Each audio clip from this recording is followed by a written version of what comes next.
Okay, carrying on with Leviticus chapter 11 today. And I'd like to begin with a brief synopsis by authors Woolvard and Zuck as to why God disallowed certain animals for food, which will tie in with our chapter today. Their commentary says, was it merely an arbitrary test of religious obedience? Certain hygienic considerations were no doubt part of the reason, at least in the providence of God. But the primary reason seems to have been theological, to teach symbolically Israel's status as the holy separated people of God. Clean means acceptable to God. Unclean means unacceptable to God. It is striking that the two major chapters on unclean foods are either introduced or concluded with an affirmation of Israel's election to be a holy people of God. The threefold classification of animals into unclean, clean, and sacrificial seems to parallel the division of mankind into unclean, those excluded from the camp of Israel, clean, ordinary Israelites when not defiled, and then the priesthood, those who offered sacrifices in the sanctuary. On another note, such a unique diet was specified that Israel would find it difficult to eat with the idolatrous people around and among them. Their dietary laws served as a barrier to easy socialization with idolatrous peoples. Dietary and hygienic benefits were real, but only secondary to the divine purposes of obedience and separation. Okay, verse 1. The Lord spoke again to Moses and to Aaron, saying to them, Speak to the sons of Israel, saying, These are the creatures which you may eat from all the animals that are on the earth. Whatever divides a hoof, thus making split hoofs, and chews the cud among the animals, that you may eat. So cud is partly digested food returned from the stomach to the mouth for further chewing.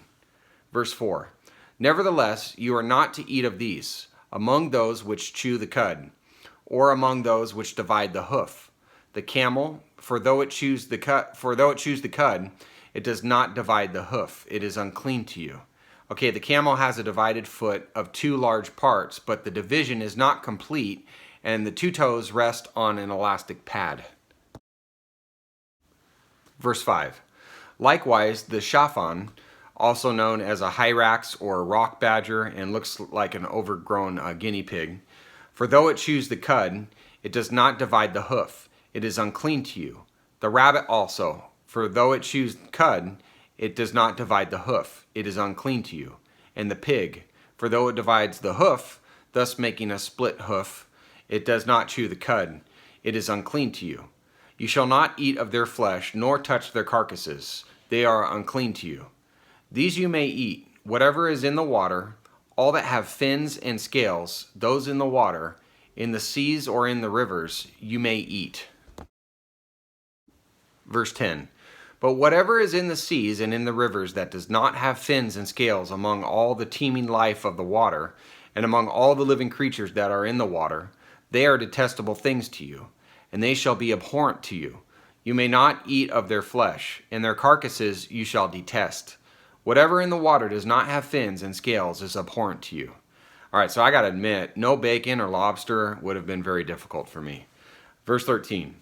These, moreover, you shall detest among the birds. They are abhorrent, not to be eaten. The eagle and the vulture and the buzzard and the kite. When I looked it up in the concordance, is kind of a type of vulture or a hawk. And the falcon in its kind. Every raven in its kind. Verse 16. And the ostrich and the owl and the seagull and the hawk in its kind. And the little owl and the cormorant, which are those darker colored birds that sometimes we see in the ocean. And the great owl. And the white owl and the pelican and the corion vulture. And the stork, the heron in its kinds, and the hoopoe, and the bat. All the winged insects that walk on all fours are detestable to you. Yet these you may eat among all the winged insects which walk on all fours. Those which have above their feet jointed legs with which to jump on the earth.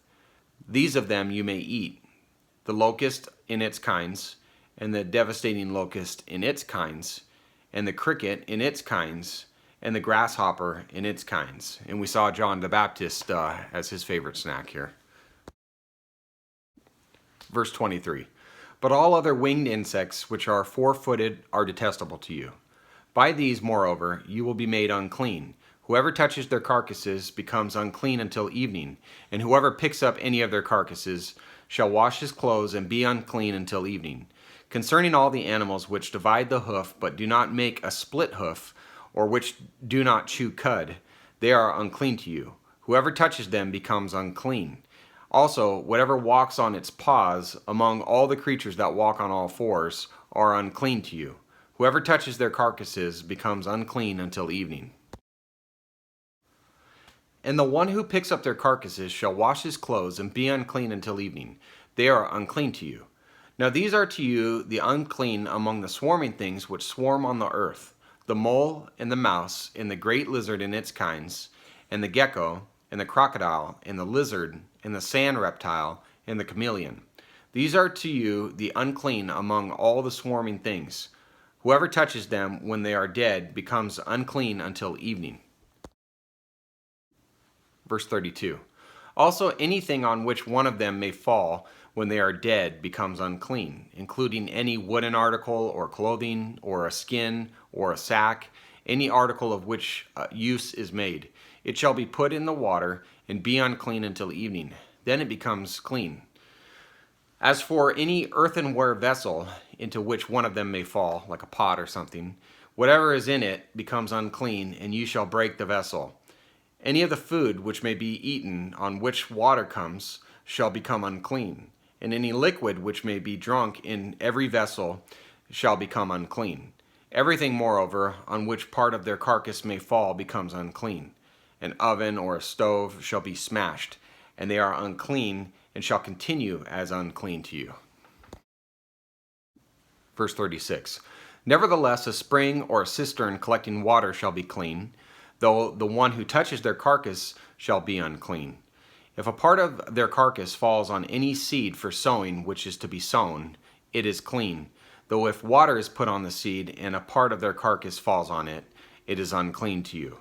Also, if one of the animals dies, which you have for food, the one who touches its carcass becomes unclean until evening.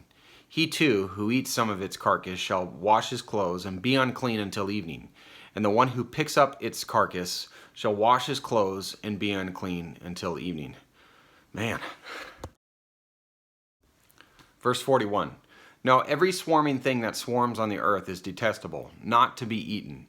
Whatever crawls on its belly, and whatever walks on all fours, whatever has many feet, in respect to every swarming thing that swarms on the earth, you shall not eat them, for they are detestable. Do not render yourselves detestable through any of the swarming things that swarm, and you shall not make yourselves unclean with them, so that you become unclean. For I am the Lord your God. Consecrate yourselves, therefore, and be holy, for I am holy. And you shall not make yourselves unclean with any of the swarming things that swarm on the earth. Verse 45.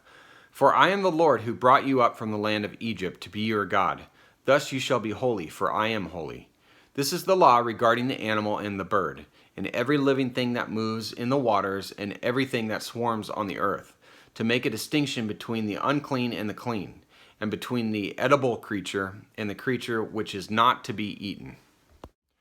Okay, and forgive me if you don't like this analogy, but I actually think this is pretty good. So when I think of all these dietary restrictions, one of the first things that comes to my mind is the Karate Kid. Okay, so bear with me. So in order for Danny to learn the true art of karate, he had to learn first obedience and discipline to really get to the point. And with the Israelites, to understand the heart of God, they had to go through kind of the same thing. They couldn't just, God wasn't just going to pour it out to them. He was testing their obedience through a series of different, cooking, clothing, dietary restrictions, and whether they understood it or not, it didn't matter. It was what God was using to separate his holy ordained people through these legislations.